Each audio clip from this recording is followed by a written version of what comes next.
Hi, my name is Miss Marcia. I'm one of the primary leads here at Villa.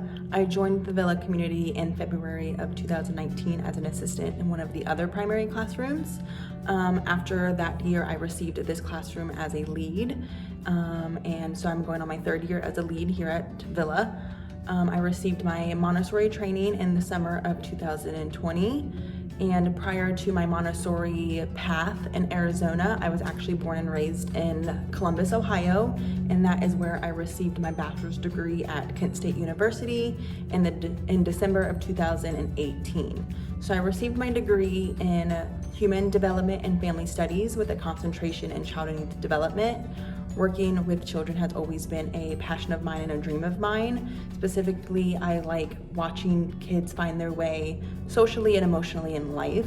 But since being in a classroom, I have definitely found another interest of watching kids find their natural love of learning through the materials and the works that we have provided them here.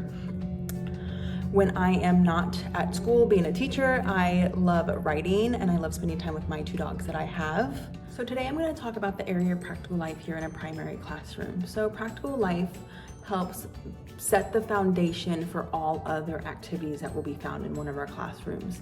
And it also helps fulfill that child's plea of, help me to do it by myself. So practical life activities contribute to the control and coordination of movement, the development of concentration, and helps build the child's self-esteem by making a contribution to the group and to the environment. It helps further build that self-esteem by them learning how to do it for themselves, by themselves. So in a Montessori classroom, when they're working with practical life activities, we will see children working with such patience, yet such a high level of determination. So typically as adults, we try to find the quickest and most efficient way to do something. However, with a child, they are more focused on perfecting their skills and focusing on the mastery of the process of completing such tasks. The area of practical life is broken up into a few different categories. So we have preliminary exercises, grace and courtesy, control of movement, care of self, and care of environment.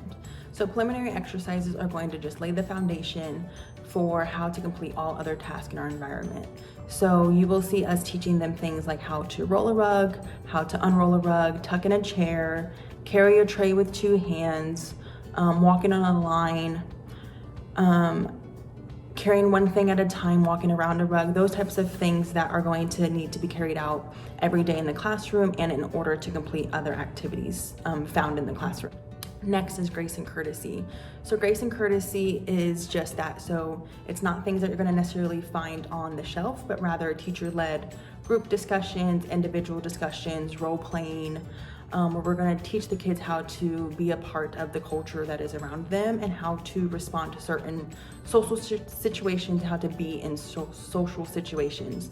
So we're going to have discussions and role play things such as how to say please and thank you or excuse me, how to interrupt a teacher or another friend, how to sneeze or cough or blow your nose. So those types of things we're going to teach the children as a way to just introduce them to the manners, grace, and courtesies in our environment and just in the society at large.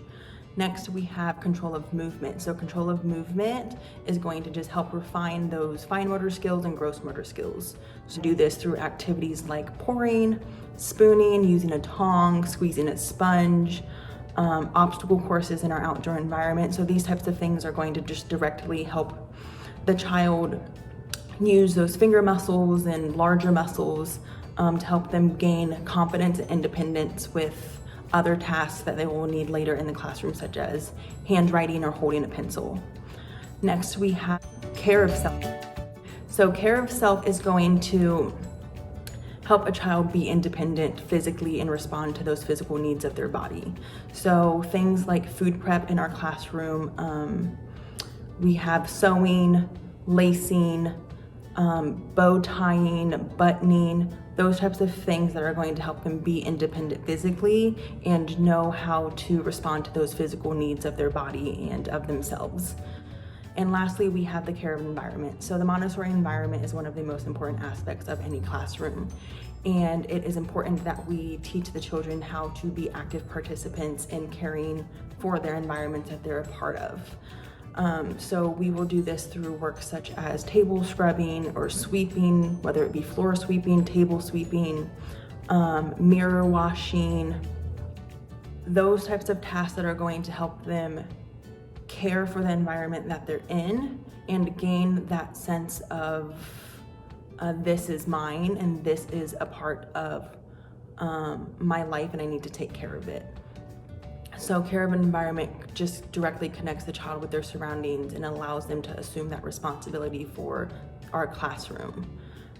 So the practical life area in the classroom is one that is so important to helping a child gain confidence and refine their movements and build self-esteem, and it is one that we hold to a very high standard like everything else that we do.